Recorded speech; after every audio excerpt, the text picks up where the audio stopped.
In New York City, the heart of America is well and alive today. The spirit of the country that was formed entirely off the premise of telling people in control to go fuck themselves. Today, a man, Keith McAlerney, has declared his bar in downtown New York City to be an autonomous zone and refuses to bow down to Governor Cuomo and his unconstitutional edicts. Here we go. NYC bar and COVID-19 hotspot refuses to shut down after state yanks their liquor license. Now this man, Keith McAlerney, has declared his bar an autonomous zone. Let's get into the article. It's an open rebellion. A Staten Island pub located in the coronavirus hotspot is stealing a page from Seattle's anarchist cookbook, declaring itself an autonomous zone, free from the public safety restrictions its owners say they will refuse to abide by. Attention, we hereby declare this establishment an autonomous zone, reads signs outside and around Mac's Public House in Grant City, invoking a phrase more commonly associated with the month-long occupation of Capitol Hill in the Emerald City by anti-cop radicals. We refuse to abide by any rules and regulations put forth by the mayor of New York City and the governor of New York State. Hear, hear, good sir. Civil disobedience, quite possibly and fundamentally America's longest-standing tradition. The way that every citizen can practice looking the government in the eye and telling them, fuck you. The state had been warning for weeks that the South Shore was on the path to the orange zone status based on the area's consistent and surging coronavirus positivity rate, yada, yada, yada. Governor Cuomo's a cuck. Restrictions, including the prohibition of indoor dining in bars and restaurants, took effect Wednesday. But Mac's balked and defiantly kept its doors open, despite being slapped with thousands of dollars in fines, a shutdown order from the state health department, and a Friday revocation of its liquor license by the state liquor authority, the owner said. This is absolute government, tyrannical government running rampant, absolutely out of control. I mean, this is exactly the kinds of things that nightmares are made of, and it's incredibly important that if this is occurring, if this is happening anywhere, that people stand up and fight it, because it is the day that we stop fighting it that we lose our rights. It's the day that we stop fighting it that the Constitution no longer matters. It is the day that we stop fighting it that democracy loses. At this point, we are okay with it because we're not paying it. I fucking love this guy. Co-owner Danny Presley says, the sheriff's department is issuing $1,000 fines. They keep coming back. We're still here. We're not letting them in. Co-owner Keith McAlerney backed up his partner's declaration of COVID independence. We're not backing down. You think you scared me by saying I don't have a license now to serve liquor now?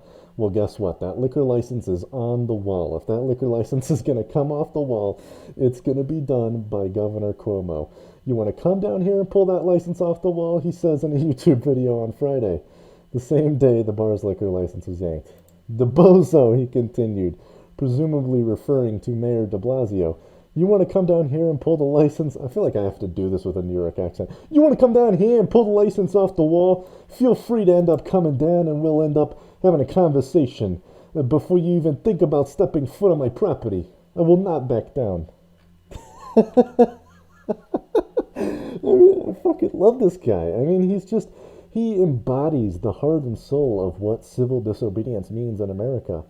It's so great to see people standing up to this kind of shit. On Saturday, the joint was operating like it was in 2019. A small group of patrons enjoyed cocktails inside the bar. Sure, you can have a drink. We're not charging, he says.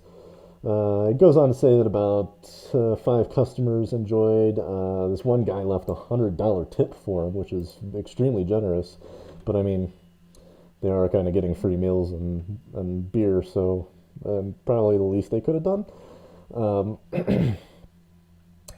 Someone that they talked to apparently noted he's all right. He's doing the right thing, one person said as they left the bar with a woman and baby.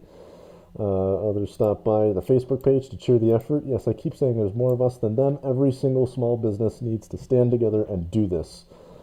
Yes, absolutely we do. And the thing is like, look, here's the thing, okay?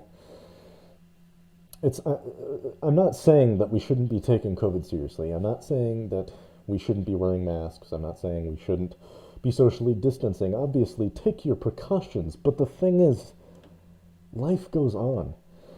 Life will not go on for a lot of Americans if these people continue to force business owners to shut their businesses down. They can't, they're not Walmart. They can't shut down for a couple of days and be fine. Shutting down for a couple of days could ruin their business. At some point, and I'll get into this in a video later tonight.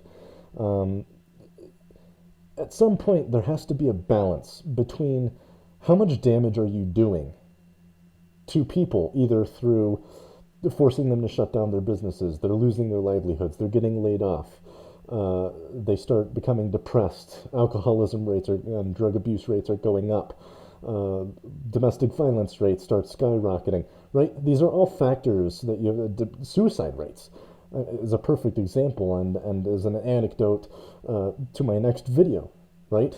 At what point are you doing more damage by forcing people to close down than you are if you just told people to just be smart, wear a mask, wash your hands, socially distance, and don't be an idiot, right? I mean, it just seems like a common sense thing for me, but again, these politicians and these governments, they have their own ideologies, they have their own narratives, and they have their own ideas on what they want, where they want, why they want it, and what they're trying to do. And I think what they're trying to do is to see exactly how much they can get away with before the average American is willing to put their foot down and say, no more. No more am I going to take this shit and roll over for you.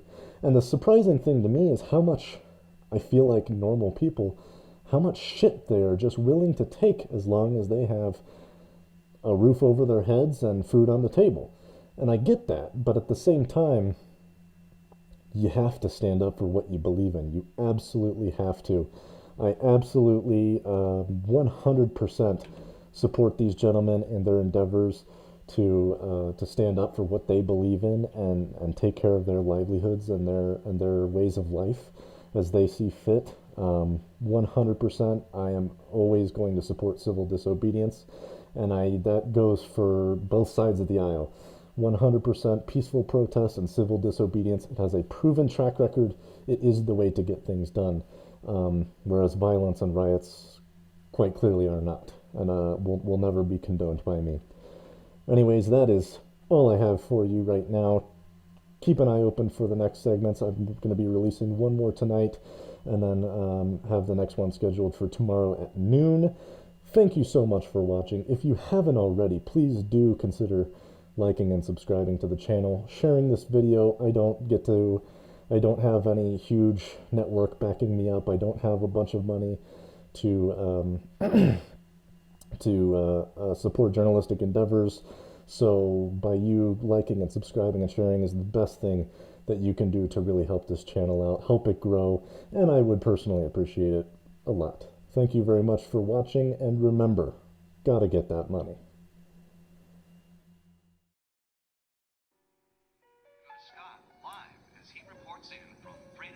Gigi, I've decided not to leave this town. Maybe I can stay and find some other nice people who will like me and accept me for who I am.